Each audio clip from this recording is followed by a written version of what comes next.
Dogs to day 3 of online learning. For our math lesson today, we're going to review what a quadrilateral is and how we name our quadrilaterals based on their attributes. So we're hopping back over to the anchor chart that we created before spring break that was hanging next to our smartboard. And if you notice at the top of my chart, I have polygons. Underneath is the quadrilaterals. My quadrilaterals go underneath the polygon umbrella because all quadrilaterals are also polygons. That means when I'm thinking about my quadrilaterals, the attributes I'm going to think of as quadrilaterals are two-dimensional shapes.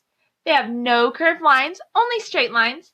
They're a closed shape, which means there's no open sides, and their lines do not intersect. So hopping on down to the quadrilateral umbrella, quadrilaterals are four-sided shapes that have four vertices. Some examples are trapezoids, kites, parallelogram, and an arrow. Any shape that you can make with four sides that's two-dimensional with straight lines that are closed that do not intersect is a quadrilateral.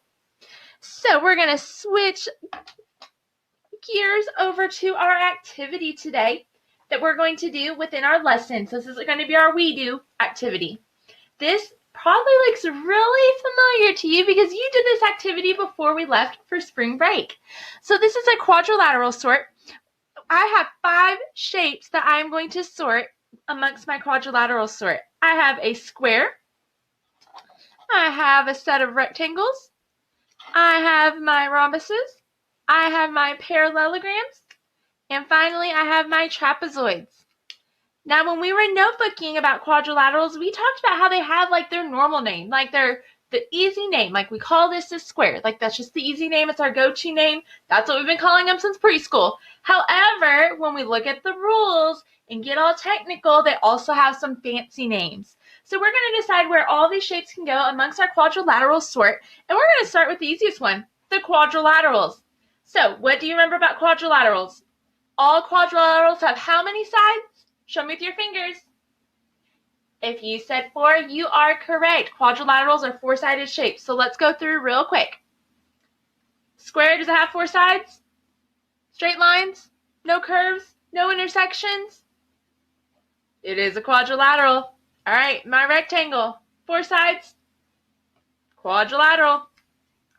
Rhombus also has 4 sides, so it's a quadrilateral.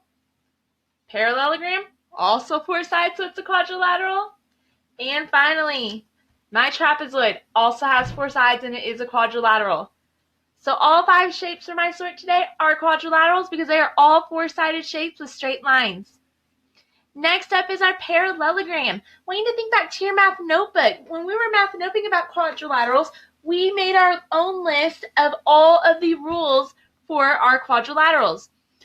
On your next Google slide, after you finish this video, you're going to see this slide. It has the rules listed for you. So it would be great if you could save this somewhere, or I'm going to also put it in our classwork as an attachment, so you can go back in if you ever need to remember the rules for our quadrilaterals. The rule book is in here for you.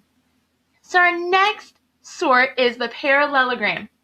Parallelograms have opposite sides that are equal and parallel, and the opposite side angles are equal. So starting off with our square. For my square, the opposite sides are equal length and they are parallel from each other. So it is a parallelogram. My rectangle, my top and my bottom are equal length and parallel, and my sides are equal length and parallel. Remember when we're talking about parallel, how we would do our roads with our arms. Parallel lines are the ones that keep going. They never intersect. Even if they went all the way into outer space, parallel lines will not intersect. The next shape we're going to look at is our rhombus. The rhombus, the opposite sides are equal length, and the opposite sides are parallel, so it is a parallelogram. And on to our parallelogram. The opposite sides are equal length and they are parallel. And the last shape I have left in my stack is my trapezoid. My top and my bottom are not equal length. My top is shorter and my bottom is longer, but they are parallel. My sides are equal length, but if these lines were to keep going, eventually they would touch or intersect. So this is not a parallelogram. I'll put it back in my stack over here. All right, next up is the rhombus. My rules for my rhombus are the opposite sides are parallel, all sides are equal, that's a big one, opposite angles are equal, and the diagonals bisect each other at right angles. So, huge clues in there, all sides are equal. When I'm looking at my stack of who I have left to sort, I only see two that have all equal sides. Squares always have all equal sides. And my rhombus, it's an easy one, it also has all equal sides. So my rhombus is a rhombus and my square is also a rhombus. Even though we don't call a square a rhombus normally, it does follow all the rules of a rhombus. My next column is a rectangle. Scoot over so you can see the rules. For a rectangle, the opposite sides are equal and parallel, and then all angles are right angles. So let's start with the rectangle. We'll keep it easy on this one. My rectangle, the opposite sides are equal length, so my sides are equal length, and they are parallel. These lines kept going. They would never intersect. My top and my bottom are also the same length, and they would never intersect. So this is a rectangle. And I have another shape that follows the rules.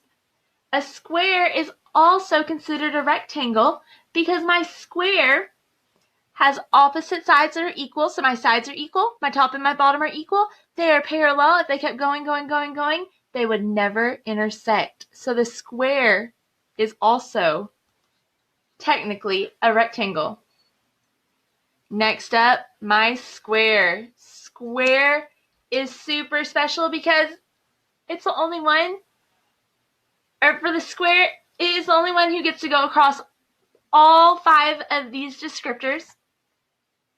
It fits into many of the clubs. It's a very important polygon because it does fit into so many areas. My square has to have opposite sides that are parallel. So my sides, the left and right side, are parallel. My top and my bottom are parallel. For the square, all the sides also have to be equal. So every single one of my sides are equal. And then all of my angles are right angles. And for right angles, we call those the square angles. Remember, we would draw our little boxes to see if we can make a perfect square. All right, we have placed all of our shapes except one. I have one hanging over here, so let me pull them on in. This is my last one, and this is a unique one because on the anchor chart, we didn't actually put the shape on the anchor chart. I don't know if you remember when we had it in the classroom on the smartboard, it went off on its side on a sticky note. It did not get to be on this chart because it is such a unique shape and that it does not fit into any of these parallelogram clubs. The reason why is these sides right here, the left and the right, if they were to keep going, they would eventually intersect. It gives us a very special rule for the trapezoid. That very special rule for our trapezoid is it can only have one pair of parallel sides.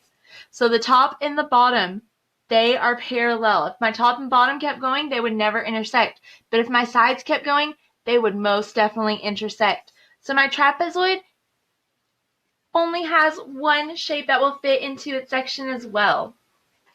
All right, our quadrilateral sort is complete. Hope this was a great review, and I hope it was great to see something familiar, an activity that you have done in the classroom. Don't forget, in our Google Classroom, you can access the attributes of quadrilaterals rules, and then also our anchor chart. So use these resources to help you. From here, you're heading back over to Annie and Moby to do your Brain Pop Junior. I'll go ahead and let you head on to the next slide, and we'll get our directions there.